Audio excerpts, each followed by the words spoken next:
বেপরোয়া দুষ্কৃতীরাজ গুলশান কলোনিতে গতকাল সন্ধ্যেবেলা দুষ্কৃতীরা এলো, দাপাদাপি করলো আগ্নেয়াস্ত্র উঁচিয়ে এবং তারপর রাতে ফের এলাকায় বোমাবাজি। গতকাল সন্ধ্যে 7টার সময় সেই ছবি রেখেছে আপনাদের সামনে সিসিটিভি ফুটেজ। ভিড়ে ঠাসা অটো স্ট্যান্ড, সেখানে আগ্নেয়াস্ত্র নিয়ে এভাবেই 3টি বাইকে করে 9 জন দুষ্কৃতী এলো, দাপাদাপি করলো, শূন্যে গুলি চালালো এবং তারপর জনবহুল এলাকা ছেড়ে চলে গেল। এই ঘটনা যখন ঘটলো গতকাল সন্ধ্যে 7টার সময়, এবার ভোর রাতের ছবি রাখবো আপনাদের সামনে। রাত 3টে ওই একই এলাকা এভাবেই বোমাবাজি।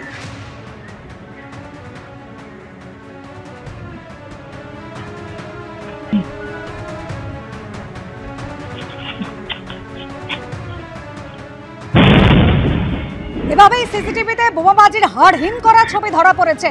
একজন যুবককে দেখা যাচ্ছে, সে আসছে, বোমা ছুড়ছে এবং তারপর চলে যাচ্ছে। পাশাপাশি দুটো সময়ের ছবি রেখেছে আপনাদের সামনে। গতকাল সন্ধ্যে 7টা, যে সময় অটো স্ট্যান্ডে দুষ্কৃতীরা আসে, বাইকে করে শূন্যে গুলি চালায়, একটি বিরিয়ানির দোকান লক্ষ্য করে বাইকে ভাঙচুর চালানো হয় এবং ঠিক তারপর ভোর রাত 3টে সেই সময় একই জায়গায় এসে সেই বিরিয়ানির দোকান লক্ষ্য করে বোমা ছুড়তে দেখা যায় একজন যুবককে। গতকাল সন্ধ্যে অশান্তির পর ঘটনাস্থলে পুলিশ এসে থাকলে এই ঘটনা ঘটল কিভাবে, এই নিয়ে কিন্তু প্রশ্ন উঠছে। এলাকায় এভাবে দুষ্কৃতী রাত চললো, বোমাবাজি চললো, কিন্তু তারপরেও আদৌ কি পুলিশ পিকেট ছিল?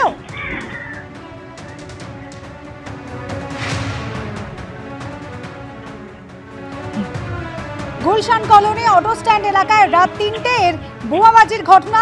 একজন যুবক, সে আসছে, কানে ফোন রয়েছে এবং বোমা ছুড়ছে, প্রকাশ্যে ভাবে বোমা ছুড়ছে এবং তারপর চলে যাচ্ছে। সরাসরি ঘটনাস্থলে নিয়ে যাব আমাদের প্রতিনিধি অনির্বাণ বিশ্বাস রয়েছে আমাদের সঙ্গে। অনির্বাণ, প্রথমে সন্ধ্যে 7টা, তারপর ভোর রাত 3টে, এভাবে দুষ্কৃতীরা আসছে, প্রথমে তারা গুলি চালাচ্ছে প্রকাশ্য রাস্তায় এবং তারপর বোমা ছুড়ছে। পুলিশ কি করছিল? এই ঘটনা ঘটে যাওয়ার পরও সারা রাত কোনো পুলিশ প্রহরা ছিল না?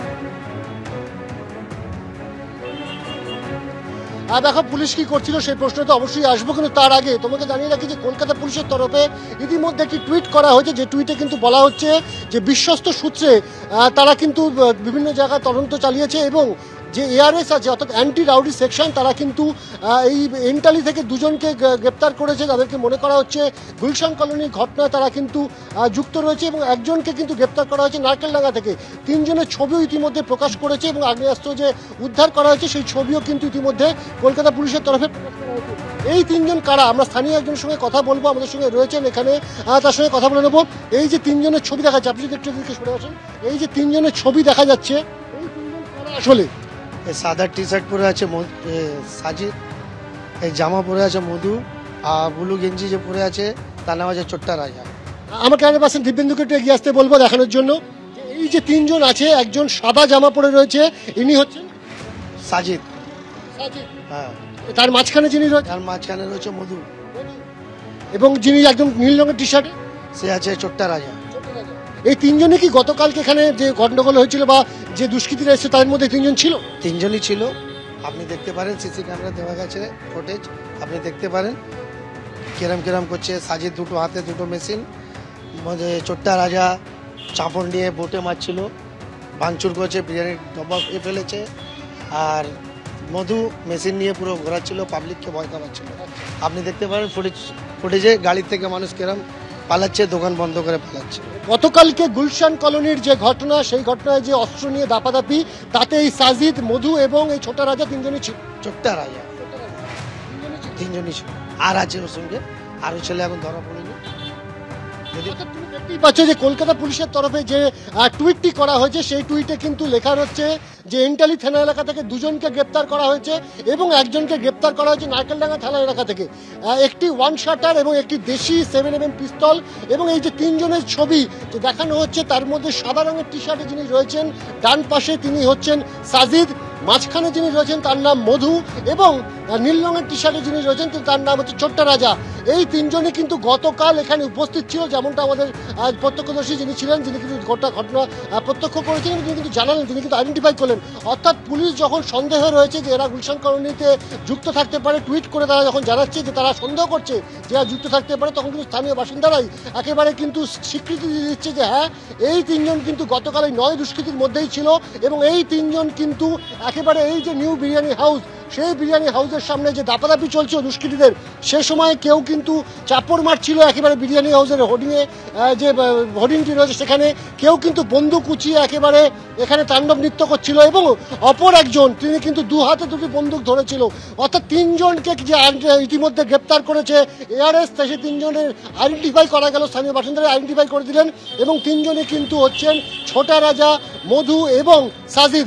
এই তিনজনকে ইতিমধ্যে কিন্তু গ্রেপ্তার করেছে কলকাতা পুলিশের এআরএফ। কিন্তু প্রশ্ন হচ্ছে যে গতকাল সন্ধ্যে 7টার সময় যে ঘটনা এখানে ঘটেছিল, এই যে দোকানে ভাঙচুর হয়েছে এবং শুধুমাত্র এখানে নয়, এর পাশে নূর গলি, এর পাশে কিন্তু পুরী গলি, এই যে আরও 3-4টি জায়গায় যে তারা বোমাবাজি এবং ব্ল্যাঙ্ক ফায়ার করেছিল, সেই সমস্ত জায়গায় কিন্তু সিসিটিভি ফুটেজ ইতিমধ্যে সংগ্রহ করেছে। কিন্তু প্রশ্ন হচ্ছে যে রাত 3টের সময় যখন এখানে পুলিশ পহরা কিছুটা শিথিল হয়ে পড়েছিল, সেই সময় দেখা যায় যে এই যে পশ্চিম চৌভাগা গুলশান কলোনির যে পুরাতন ভেড়ি, সেই ভেড়ির ভেতর থেকে একজন আসছেন, তিনি দরজার ওপরে দাঁড়িয়ে থেকে সেখান থেকে বোম ছুটছেন, যে বোম কিনা পড়ছে একেবারে বিরিয়ানি হাউসের সামনে। অর্থাৎ বলা ভালো যে পুলিশের একটু শিথিলতা দেখাতেই কিন্তু ফের সক্রিয় হয়ে দুষ্কৃতীরা এবং স্থানীয় বাসিন্দারা কিন্তু যারা বলছেন যে 22 সাল থেকে এখানে কিন্তু এই দুষ্কৃতীরা তারা কিন্তু এলাকায় ঢুকতে পারেনি, কিন্তু এখন নতুন করে এলাকায় ঢোকবার চেষ্টা করছে, এলাকা কবজা করবার চেষ্টা করছে এবং যে আততায়ীরা এসেছিল গতকালকে, যে দুষ্কৃতীরা এসেছিল, তাদের সন্ধানে কিন্তু ইতিমধ্যে তল্লাশি চালাচ্ছে তদন্তকারী আধিকারিকরা। ধন্যবাদ অনির্বাণ।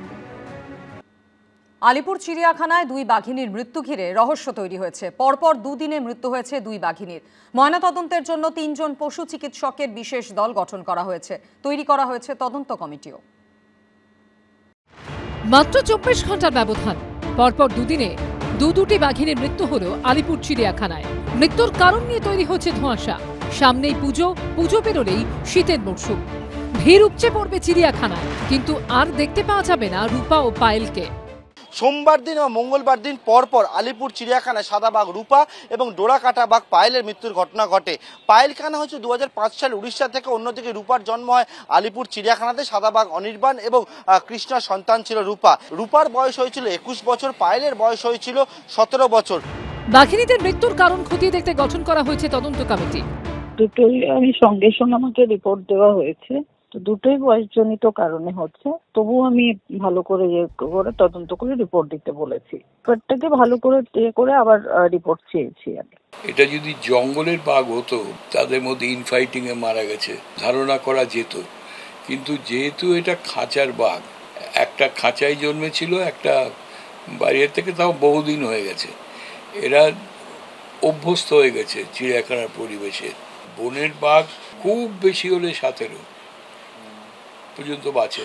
চিড়িয়াখানার বাঘ 20 বছর 22 বছর বাঁচা কোনো অস্বাভাবিক কিছু না। আমার যা ধারণা, সম্ভবত যে এটার স্বাভাবিক মৃত্যু। ঘটনা জানাজানি হতেই চিড়িয়াখানার সামনে বিক্ষোভ দেখাতে চায় কংগ্রেস। কর্তৃপক্ষের কেউ না থাকায় নিরাপত্তা কর্মীদের সঙ্গে বাদানুবাদে জড়িয়ে পড়েন কংগ্রেসের নেতাকর্মীরা। বাঘের যে পর্যাপ্ত পরিমাণের খাদ্য, সুরক্ষা, মেডিকেল এডের ব্যবস্থা, এগুলো যে প্রয়োজন লাগে এই কর্তৃপক্ষ জানে না। আমরা রাজ্য সরকার, বন দপ্তরের কাছে অনুরোধ করব যে আপনারা সবাইকে ডাকুন এখানে। এটা সকলের জু। এই চিড়িয়াখানায় ডাইরেক্টর এত বড় ঘটনা, দুটো বাঘ মারা গেল, তার জন্যে তার এখানে অনেক আগে উপস্থিত এসে বিষয়টা দেখা উচিত ছিল, কিন্তু করলেন না। কেন করলেন না, কি কারণ, আমরা এগুলো জানতে চাইছি। কিছুদিন আগেই অভিযোগ ওঠে মাত্র 1 বছরেই আলিপুর চিড়িয়াখানা থেকে নাকি গায়েব হয়েছে 321টি প্রাণী। এই নিয়ে কলকাতা হাইকোর্টে মামলাও দায়ের করে একটি স্বেচ্ছাসেবী সংস্থা। এবার 2 বাঘিনীর মৃত্যুতে ফের বিতর্ক তৈরি হলো। পার্থপ্রতিম ঘোষের রিপোর্ট, এবিপি আনন্দ, কলকাতা।